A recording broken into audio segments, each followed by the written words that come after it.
I was discharged from the hospital. After spending 5 years in the mental hospital, everyone thought I was cured. My stepbrother, Adrian, came to pick me up. 5 years ago, he and his friends cornered me in an alley, subjecting me to extreme humiliation and bullying, causing my mental breakdown. My mother, to please this stepson, personally sent me to the mental hospital, claiming to the outside world that I had a family history of mental illness. Adrian looked at my vacant face and smiled contentedly. "Little idiot, you're home now. You have to be obedient from now on." I nodded, obediently following behind him. He didn't know that I hadn't taken a single pill in the past 5 years. I was just learning how to become a perfect, high IQ mental patient. Back home, I saw Adrian's friends were also there, sizing me up with mocking eyes. One of them was the one who took the lead in stripping my clothes back then. At dinner, in front of everyone, I picked up the scalding hot soup and poured it directly on his face. Amid his heart-wrenching screams, I hid behind my mother, crying in fear. "Mom," he glared at me. "I'm so scared. I didn't do it on purpose." The car door opened. Adrian leaned against the car and beckoned to me. "Cora, come here." I was wearing the striped hospital gown issued by the hospital, washed to a faded color, and slowly moved over. He looked me up and down, his eyes as if assessing an item that had just been repaired. "The doctor said you've recovered well. Is your mind clear?" I raised my head, looked at him with empty eyes, and then grinned, revealing a silly smile. The satisfaction on Adrian's face increased slightly. He reached out to pat my face, but I suddenly flinched, hiding behind the nurse. The nurse quickly explained, "Mr. Adrian, although Cora's condition is stable, she is still easily frightened. Please bear with us." Adrian impatiently waved his hand, pulled out a wad of money from his wallet, and stuffed it into the nurse's hand. "All right, I'm taking her away." He grabbed my arm and stuffed me into the passenger seat. The car was filled with an expensive perfume, incompatible with the cheap disinfectant smell on me. "Little idiot, you're home." He started the car, his tone frivolous. "You have to be obedient from now on. Don't go crazy again, you hear?" I hugged my knees, buried my face in them, and nodded.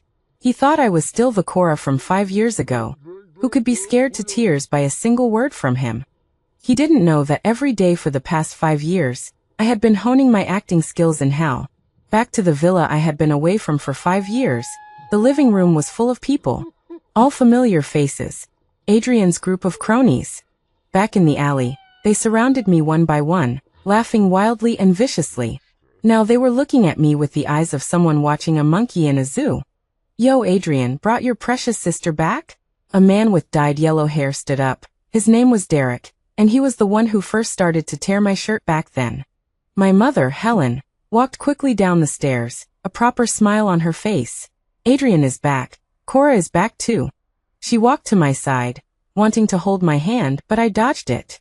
Her expression stiffened, but she quickly returned to normal, and said softly to me, "Cora, don't be afraid, they are all your brother's friends." I hid behind Adrian, only showing a pair of eyes, looking at them timidly. Adrian enjoyed this feeling. He pushed me forward. "What are you afraid of? They won't eat you." Derek smiled and walked over, reaching out to pinch my face. 5 years and our little beauty is still so timid. The moment his hand was about to touch my skin, I suddenly opened my mouth and bit his finger hard. Derek let out a scream, and blood flowed down the corners of my mouth. The living room was instantly silent. Everyone was stunned by this sudden scene. I let go of my mouth, spat out a mouthful of blood, and then burst into tears with a wah, turning around and throwing myself into Helen's arms. "Mom, bad guy. He wants to hit me. I'm so scared. I didn't do it on purpose." Helen held my trembling body, her face pale, and shouted angrily at Derek. "Derek, what are you doing? Don't you know she's sick?" Derek clutched his bleeding finger, wincing in pain, his face full of disbelief. I didn't want to do anything. This lunatic bit me." Adrian's face also darkened. The atmosphere at dinner was extremely oppressive. Derek's finger was simply bandaged, and he sat opposite me, his eyes wishing he could swallow me alive. I lowered my head, picking at my food in small bites, like a frightened rabbit. Helen kept putting food on my plate, her tone as gentle as dripping water. Cora, eat more, you're so thin. A bowl of mushroom soup was brought up by the maid, steaming hot. Derek's gaze towards me became more and more fierce, even raising his foot to kick my calf lightly under the table. My body trembled, and the bowl in my hand almost fell. I raised my head and met his warning and threatening gaze. He mouthed to me, "Just you wait." I looked at him and suddenly smiled. That smile was innocent and strange. In the next second, I picked up the bowl of scalding hot mushroom soup in front of me, walked quickly to him, and in front of everyone, poured it all over his face. A scream 100 times more miserable than when I bit his finger resounded throughout the restaurant. Derek rolled on the ground, covering his face, his skin swelling and blistering at a visible rate. I dropped the bowl in my hand, widened my eyes in terror, quickly hid behind Helen, grabbed her clothes tightly, and cried heartbrokenly, "Mom, he's glaring at me. His eyes are so scary. I'm so scared. I didn't do it on purpose." Adrian stood there, looking at Derek groaning on the ground, and then looking at me. On his face, for the first time, there was a complicated expression that I couldn't understand. Derek was rushed to the hospital. The diagnosis was second-degree burns, and it was inevitable that he would have scars on his face. In the living room, Adrian's friends' gazes at me changed from mockery to fear and anger. "Adrian, this isn't over. She's a lunatic. She must be sent back to the mental hospital." Helen held me tightly in her arms, screaming at them, "You shut up. Derek frightened her first. My daughter is just sick. She didn't do it on purpose." "Sick? Does being sick mean she can hurt people at will? Auntie Helen, you're too protective of her. Get out. Get out of here." Helen was emotional, pointing to the door. "You are not welcome here." The group was eventually persuaded to leave by Adrian. Before leaving, Victor pointed at me and said to Adrian, "Adrian, this lunatic is a scourge to keep at home. You take care of it." Only the three of us were left in the huge living room.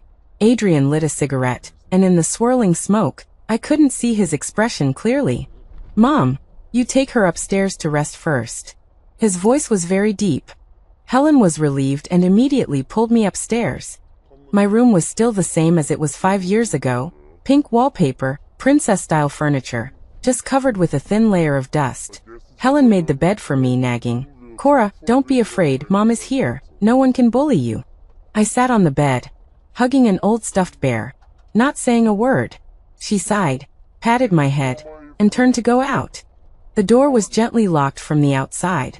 The timidity and fear on my face disappeared instantly, replaced by a cold calmness.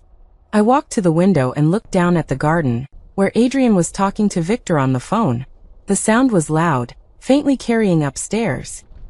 "I understand.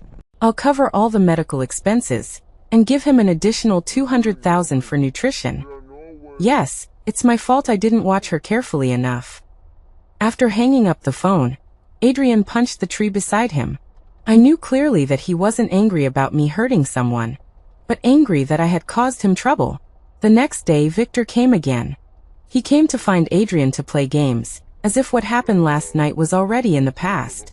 But the way he looked at me held a bit more wariness and disgust.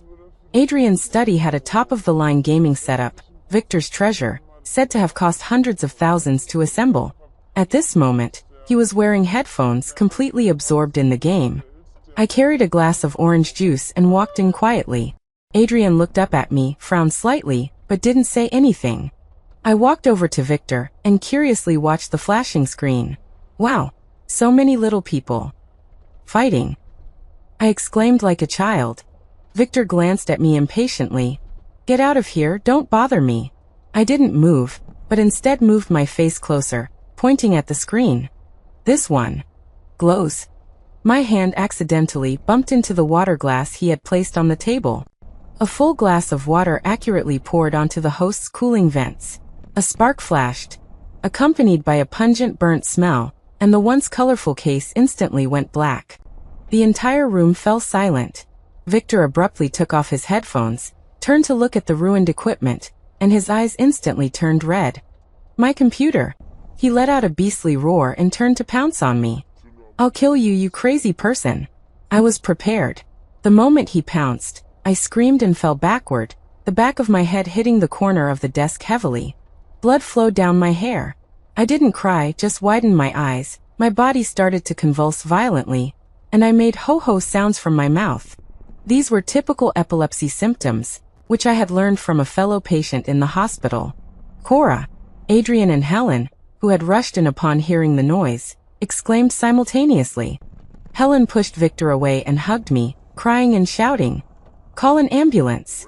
Quickly!" Victor, looking at my head covered in blood and the convulsions, was completely stunned. He wanted to explain, but Helen slapped him so hard he couldn't speak. "You beast! If anything happens to her, I'll make you pay with your life." Adrian, looking at this chaotic scene, had a frighteningly gloomy expression. He didn't go to help me, nor did he go to comfort Victor. He just stood there, his probing eyes fixed on my half-open eyes, distorted by convulsions. I felt it. His suspicion, like a poisonous snake, had coiled around me. I was sent to the hospital, where I received 3 stitches on my head. The doctor said that I had experienced excessive fright, triggering stress disorder. Victor's hundreds of thousands of dollars worth of computer was completely ruined, but he wouldn't receive a single word of compensation. No one would argue about this with a mentally ill person.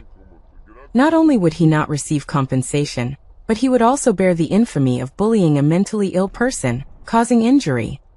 The day I was discharged from the hospital and returned home, Helen put away all the sharp and fragile objects in the house. The way she looked at me was full of guilt and affection. "Cora, it's all Mom's fault. Mom didn't protect you." I leaned in her arms, like a docile cat. Only I myself knew that this was just an appetizer. Adrian's business seemed to be in trouble, and he began bringing different women home frequently. One of them, named Isabel, was his official girlfriend, a wealthy heiress from a prominent family. Isabel was very beautiful and also very arrogant. The way she looked at me was like looking at an eyesore and dirty stray cat. She never spoke to me, and would even deliberately avoid the paths I had walked on. That day, Adrian held a party at home to celebrate securing a major project. Isabel, as the hostess, wore an expensive dress and moved among the guests. Her best friend, Serena, also came. Serena wasn't as strikingly beautiful as Isabel, but she was gentle and graceful, always looking at Isabel with an adoring and slightly jealous expression. I was alone on the sofa in the corner, playing with my stuffed bear, out of place in the lively scene. In the middle of the party, Isabel went to touch up her makeup. As she passed by me, her high heels accidentally stepped on the corner of the stuffed bear. She frowned in disgust and kicked it. "So dirty." I looked up at her. She felt uncomfortable being watched by me and snorted coldly. "What are you looking at, idiot?" I didn't speak, just silently picked up the stuffed bear and brushed off the dust on it. After the party ended, the guests left. Adrian was drunk and Serena was helping him back to his room. Isabel, because she wanted to maintain her figure, didn't drink any alcohol, and was directing the servants to clean up the mess. I quietly walked behind her and tugged on her sleeve. She turned around impatiently. "What is it?" I held my phone up to her face, the screen playing a video. The video was blurry and the lighting was dim, secretly recorded in Adrian's room. But it could be clearly seen that the 2 people entangled in bed were Adrian and Serena. In the background, Serena's charming voice could be heard. "Adrian, when are you going to break up with Isabel? I can't wait." "Soon, baby, as soon as I get that project from her family. That stupid woman actually thinks I love her." Isabel's face lost all color in an instant. She stared at the screen, her body swaying, almost unable to stand. I took back the phone, tilted my face up, and asked her in a naive and confused tone, "Pretty sister, what game are they playing? Why aren't they wearing clothes?" Isabel turned her head abruptly, grabbing my shoulders with so much force that she almost crushed my bones. "This video. Where did you get this video?" I was frightened by her and shrank my neck, tears welling up in my eyes. I picked it up. Under brother's bed." Isabel let out a sharp scream.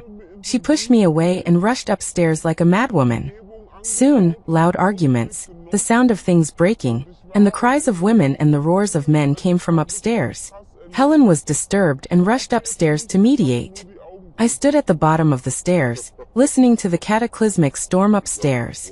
Adrian and Isabel were completely finished. Not only that, But the project that Adrian wanted to get through Isabel's family was also completely ruined. I lowered my head, looking at the miniature camera specially used for recording audio and video in my hand. This was what I had secretly asked a nursing assistant to buy for me with the pocket money I had saved in the hospital. I walked into the kitchen, threw it into the trash can, and pressed the shredding button. The evidence had been delivered to where it needed to be. Its mission was over. In the midst of the chaos, Adrian rushed down from upstairs, grabbed me by the collar, and pinned me against the wall. His eyes were bloodshot, like an enraged beast. "It was you. You did this, didn't you?" I was trembling with fear, tears falling like broken beads. "Brother, I don't know. I don't know anything." He looked at my terrified face, and the rage in his eyes slowly turned into a bottomless chill. He released me, took 2 steps back, and re-examined me as if he were seeing me for the first time. Isabel's revenge came swiftly and ruthlessly.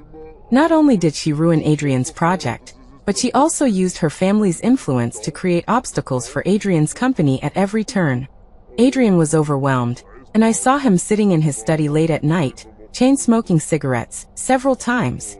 He and Serena also broke up. Rumor has it that Isabel took people to block Serena in her apartment, beat her up, and posted photos of it on her WeChat moments. Overnight, Adrian became the laughingstock of the social circle, and I was still the mentally ill patient who needed to be carefully taken care of. Helen felt even more guilty towards me, believing that my unintentional video had ruined her son's future. She began to compensate me in every possible way, buying me expensive clothes and jewelry. Anything I glanced at, she would immediately buy it. Adrian's friends also stopped coming to the house, especially Victor. He seemed to have developed a psychological shadow towards me. But fear could not smooth the scars they had etched in my heart. What I wanted was an eye for an eye. I began to imitate the methods they used to bully me back then. Late at night, after everyone was asleep, I used the lock-picking skills I learned in the hospital to quietly sneak out of my room. I went to Victor's house. His house was in a high-end residential area with tight security. But I knew he had a habit of always hiding a spare key under the doormat for convenience. I wore gloves and a hat, avoiding all the surveillance cameras. I used red paint that I had prepared in advance to write one death character after another on his snow-white bedroom walls. I also wrote, "I know what you did in the alley 5 years ago. You're next." After doing all this, I returned the same way I came, leaving no trace behind. The next day, I was watering the flowers in the garden when Helen's phone rang. It was Adrian calling. Her face turned pale instantly. "What? Victor is crazy? What do you mean? Rambling nonsense." I pricked up my ears, listening to her conversation. "What walls with writing? The police can't figure out who did it." "Adrian, what? What exactly is going on?" Hanging up the phone, Helen sat down on the chair, looking lost. I walked over and handed her a newly picked rose. "Mom, are you unhappy?" She looked at my pure eyes, forced a smile, and touched my head. "It's okay, Cora, be good." A few days later, another incident occurred. Another man who participated in the bullying back then, Marcus, found a dead snake in his car. He was so scared that he peed his pants on the spot, and in a daze he crashed his car into the roadside guardrail. He was unharmed, but he was scared out of his wits. Panic, like a plague, spread in Adrian's little circle. They began to suspect each other, each feeling like they would be the next target. They all thought of me at the same time. Cora, the one they bullied into mental illness, who had now become strangely behaved. They rushed to Adrian's house, roaring at him. "Adrian! It's definitely that madwoman. It's her. She's taking revenge on us." Who else could it be? She's a vengeful ghost now. Adrian sat on the sofa, listening to their accusations with a gloomy face, without saying a word. Helen rushed out of the room, like a hen protecting her chick. "What nonsense are you talking about? Cora sleeps with me every night. How could she go out? You did something wrong. Don't try to blame it on my daughter." To protect me, Helen had indeed been making me sleep in her room recently. But she slept soundly, and she couldn't possibly know when I went out and when I came back. "Auntie Helen, don't deceive yourself anymore," Victor shouted excitedly. "Derek was burned, my computer, Adrian's girlfriend, and now it's our turn. It's all too coincidental." Adrian finally spoke, his voice hoarse. All of you shut up. He stood up, his eyes sweeping over everyone. Without evidence, don't go crazy here. He kicked everyone out. The moment he closed the door, he turned around, his eyes burning as he looked at me behind Helen. I was hugging my stuffed bear, shrinking in the corner, as if frightened by the argument. He walked towards me step by step. Helen nervously stood in front of me. Adrian, what are you doing? Don't scare Cora. Adrian walked around her, squatted down in front of me, and looked at me at eye level.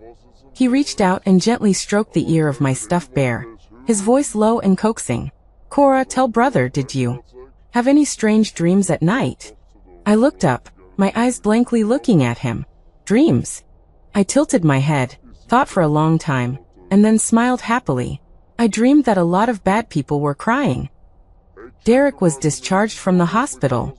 The scar on his face was like a hideous centipede, perched on his once handsome face. The blow of disfigurement had made him gloomy and violent. He was no longer as keen on attending parties as he used to be, but had become obsessed with racing. It seemed that only extreme speed could make him forget the pain on his face and the resentment in his heart. I knew my chance had come. In the past 5 years, I had not only been studying acting, but also frantically absorbing knowledge. The old books that no one cared about in the mental hospital's library had become my best teachers. Chemistry, physics, mechanical principles. I was like a sponge, absorbing everything that could be used for my purposes. I began to consciously show Helen my interest in cars. I would squat in the garage, watching the driver wipe the car, for an entire afternoon. Helen only thought I was childish and even laughed and told Adrian, Cora seems to like cars, why don't you buy her a toy car to play with? I clapped my hands and smiled. I want a real one, one that can run. They all treated me like an idiot, and no one would be wary of me. Taking advantage of the opportunity to help wash the car, I approached Derek's flashy red sports car again and again. I used a small syringe hidden in my sleeve. Every time I wiped the car, I would accidentally get close to the brake fluid hose. Then little by little, extremely slowly, I would draw out the brake fluid. This was a process that required great patience. I couldn't draw too much at once, otherwise it would be easily discovered. It took me 2 whole weeks. That day, Derek had arranged to go to the mountain road in the suburbs for a race with a group of people. He happened to run into me watering the flowers in the garden before he left. He stopped, looking down at me, the scar on his face looking particularly twisted in the sunlight. Little crazy, what are you looking at? I didn't say anything, just stared straight at him. He was unnerved by my gaze and spat. Bad luck. He opened the car door, got in, and started the engine. The sports car roared and sped away. I put down the watering can and watched the car disappear, a slight smile curving my lips. Goodbye, Derek. 4 o'clock in the afternoon. Adrian received a phone call. His hand trembled, and the phone fell to the ground. What did you say? The winding mountain road. Fell off a cliff. His face instantly turned as white as the wall. Derek was dead. The speed was too high, and at a sharp turn, the brakes failed, sending the entire car crashing through the guardrail and plunging into a cliff dozens of meters deep. The car was destroyed, and there was no remains. The police investigation results came out quickly. The brake system had an unexplained slow leak, causing the brake fluid to deplete after high-speed driving and frequent braking. Ultimately, it was classified as an accident. No one suspected me. How could a mentally ill person who couldn't even take care of themselves commit such a precise murder? Derek's death was like a boulder thrown into a calm lake. Adrian's little circle completely exploded.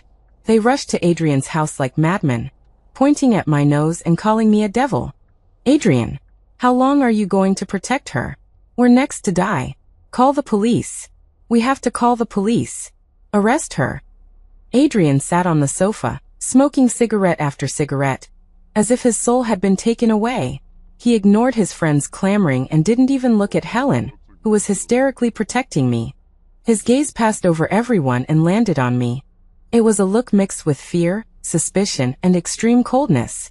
Suddenly, he stood up and walked silently into the garage. My heart sank.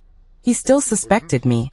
After a long time, he came out of the garage, holding a rag in his hand. He walked up to me and unfolded the rag. On it was a dried, inconspicuous oil stain. Brake fluid. It was what I had accidentally dripped when I drained the brake fluid for the last time. I thought it would evaporate quickly, but it had left a trace. The living room was silent. Everyone's eyes were focused on that tiny oil stain. Helen's face was pale, and she murmured, "What? What is this?" Adrian didn't answer her. He just stared at me and asked, word by word, "Cora, tell me, what is this?" At that moment, the whole world seemed to freeze. Everyone held their breath, and more than a dozen eyes were focused on me like spotlights. Helen's body was trembling. She looked at the oil stain, then at me, her eyes filled with disbelief and horror. Victor and Marcus, on the other hand, had a just as I thought expression, their eyes filled with both fear and the joy of finding the real killer.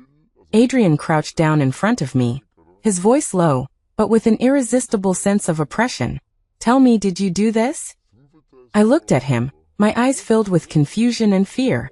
I shook my head, then nodded, opened my mouth, but couldn't make any sound.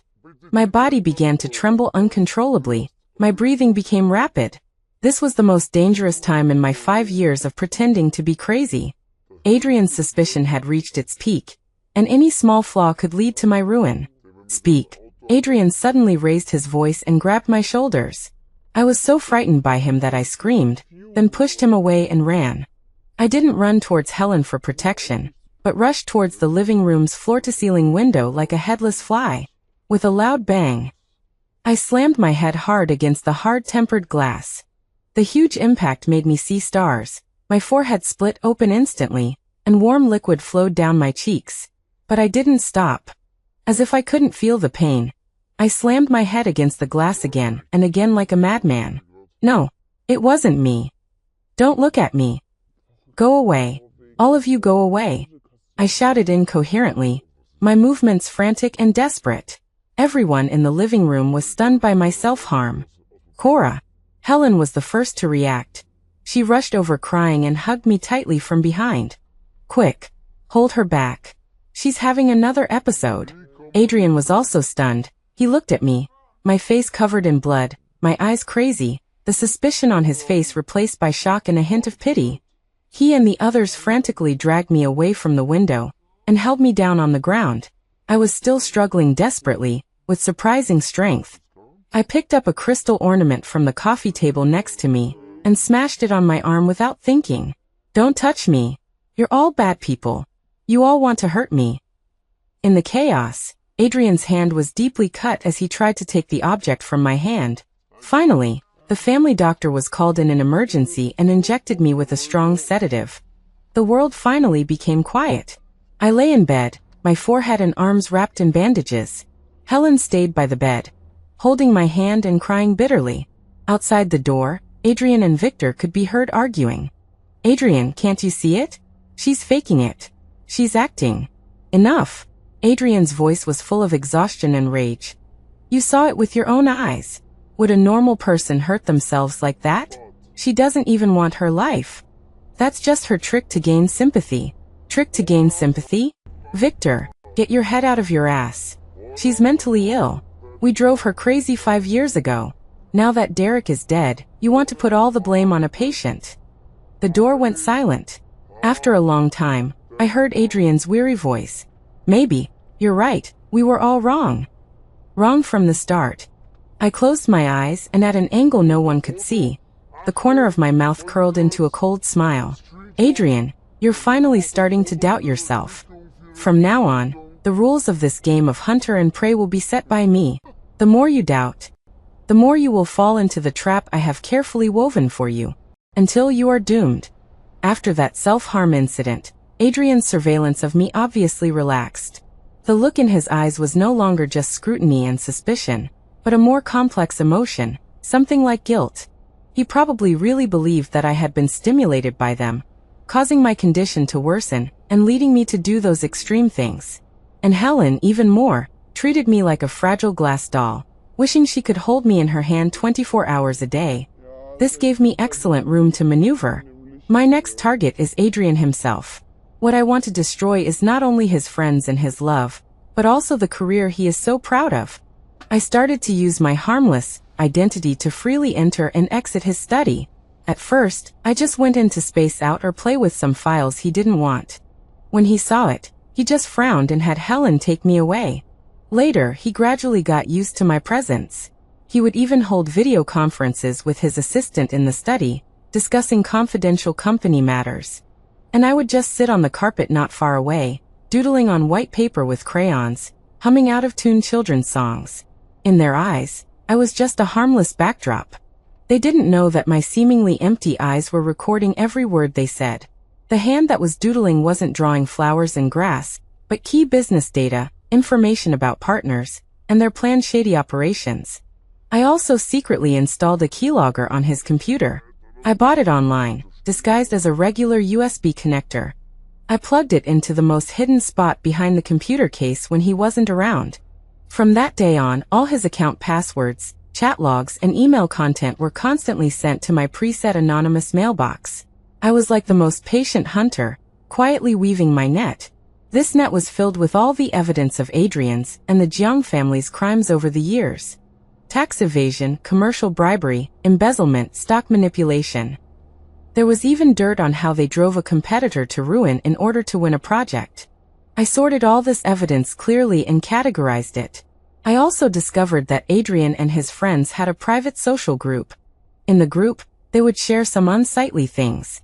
Videos of group orgies, photos of drug use, and even their glorious deeds of bullying others in the past, including me. I downloaded and saved them all one by one. So I wasn't the only victim. So, their happiness was built on the suffering of countless others. I looked at the ugly faces on the computer screen. My heart is cold as ice. Not enough. Just putting them in jail is far from enough. I want them to be shattered when they are at their most glorious. I want the entire Jiang family, this family that is beautiful on the outside but rotten on the inside, to be completely overturned. I encrypted all the evidence and uploaded it to several overseas cloud servers. Then I put that USB drive containing all their crimes, into the body of a teddy bear. The one I hug every day. The most dangerous place is the safest place. Everything was ready. I just needed an opportunity. An opportunity to make the fireworks explode in the most dazzling moment. Soon the opportunity came. Adrian's company, after a series of illegal operations, successfully obtained a municipal engineering project. This project could bring billions in profits to the Jiang family. To celebrate, the Jiang family was going to host a grand banquet. The banquet invited all the celebrities and dignitaries in the city. Adrian was going to officially announce the news that day, pushing the Jiang family's reputation to its peak.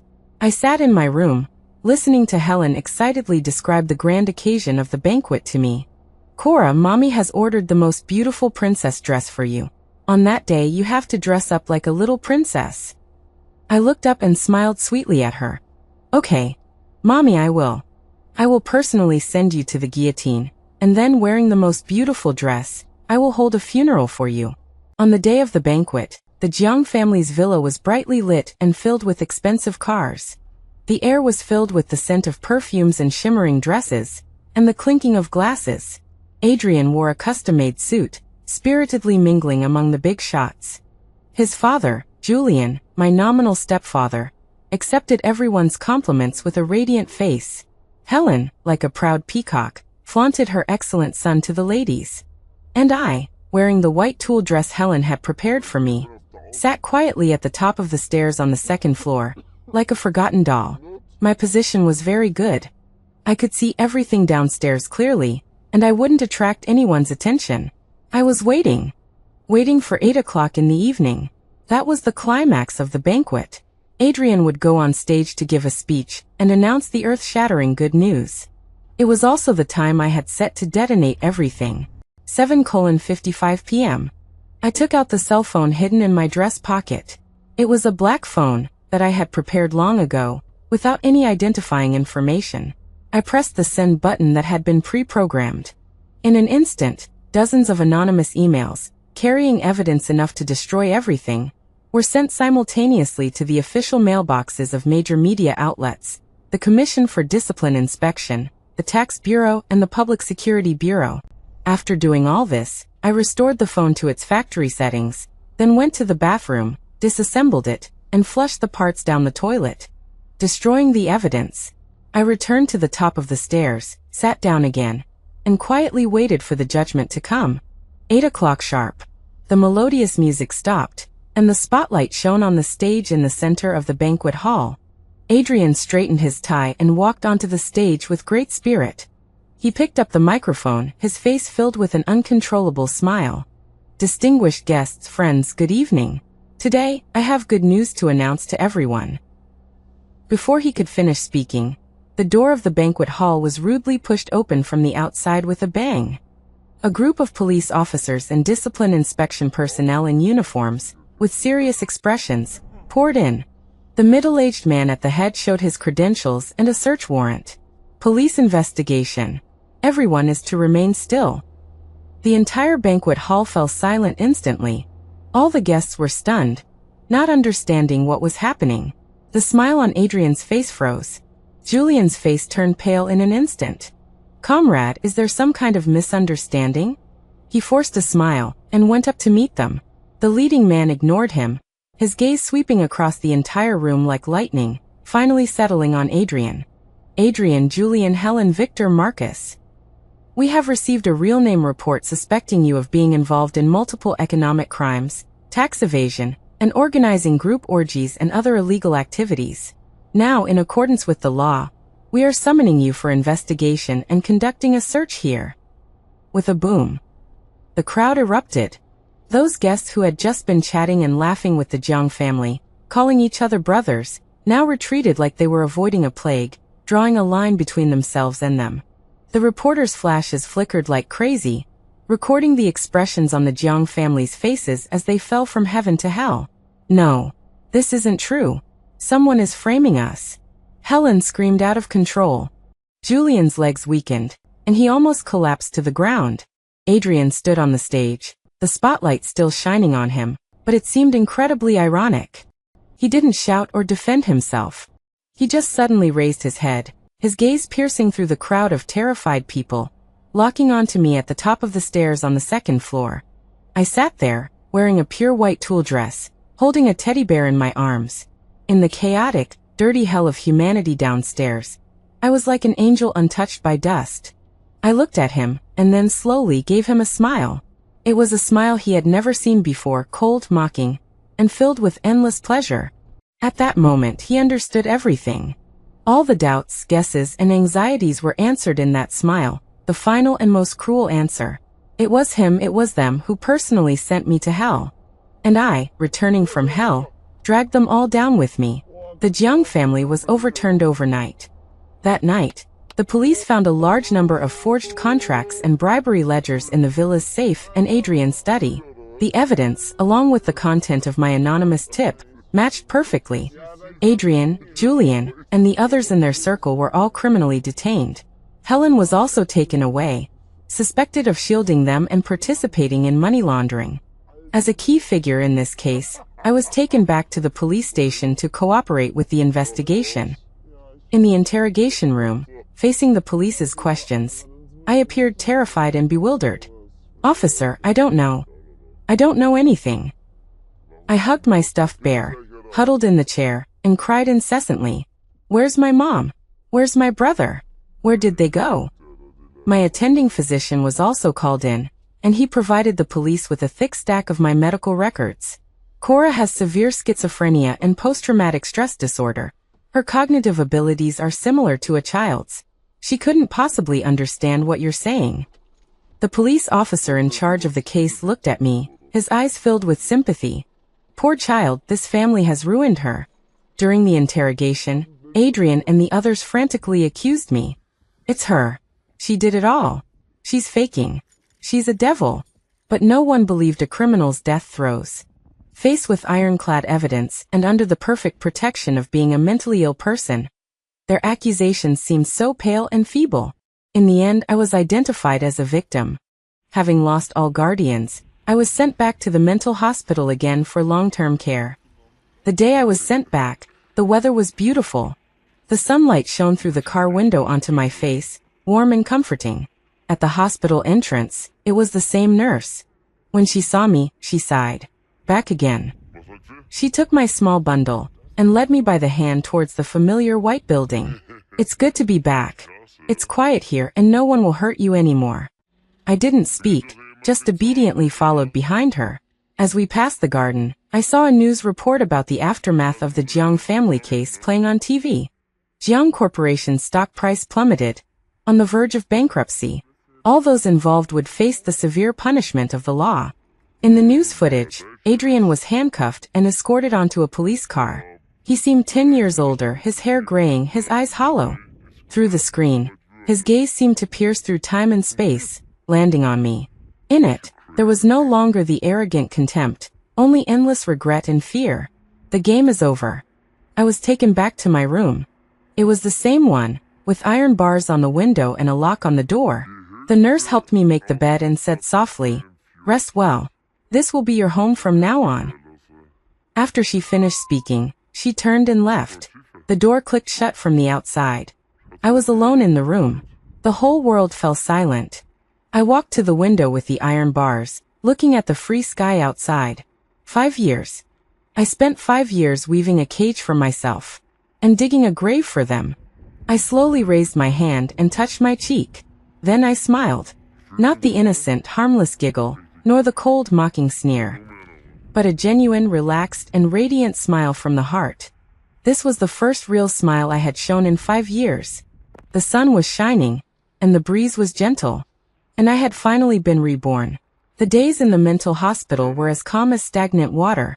Every day, I cooperated with the doctors for various examinations and took my medicine on time. As soon as those colorful pills entered my mouth, I would use my tongue to hold them against the inside of my gums. And as soon as the nurse left, I would spit them all into the toilet and flush them away. My acting was already perfect. In the eyes of the doctors and nurses, I was a patient whose condition was stable, whose emotions were calm, but who would never be cured. They sympathized with me, pitied me, would bring me small snacks, or take me to the garden for a while when the weather was nice. I became a model patient here. One day, a man in a suit and leather shoes came to the hospital. He claimed to be my lawyer, appointed by the court. He told me that the Jiang family case had been finalized. Julian and Adrian were sentenced to life imprisonment with multiple charges combined. Helen was found guilty of aiding and abetting and sentenced to 5 years. Victor, Marcus, and others were also punished according to their respective crimes. All of the Jiang family's illegal income was confiscated, and after paying off all debts, there was still a considerable amount of legitimate assets left. And I, as Julian's legal stepdaughter and the recognized sole victim in this case, had the legal right to inherit this inheritance. Ms. Cora, the lawyer pushed up his glasses and said in a businesslike manner, "Considering your mental condition, the court has decided to establish a trust fund for this inheritance, which will be managed by the law firm I work for. The fund will be responsible for all your future living and medical expenses, ensuring you have no worries for the rest of your life." I sat in the chair, holding the stuffed bear in my arms, looking at him with a blank expression, as if I didn't understand what he was saying. The lawyer sighed and pushed a document in front of me. "This is the document you need to sign. Just put your fingerprint on it." I stretched out my finger, pressed it into the red ink pad, and then left a crooked fingerprint on the document that would determine my future wealth. The lawyer put away the document and stood up. "Well, Miss Cora, I wish you a speedy recovery."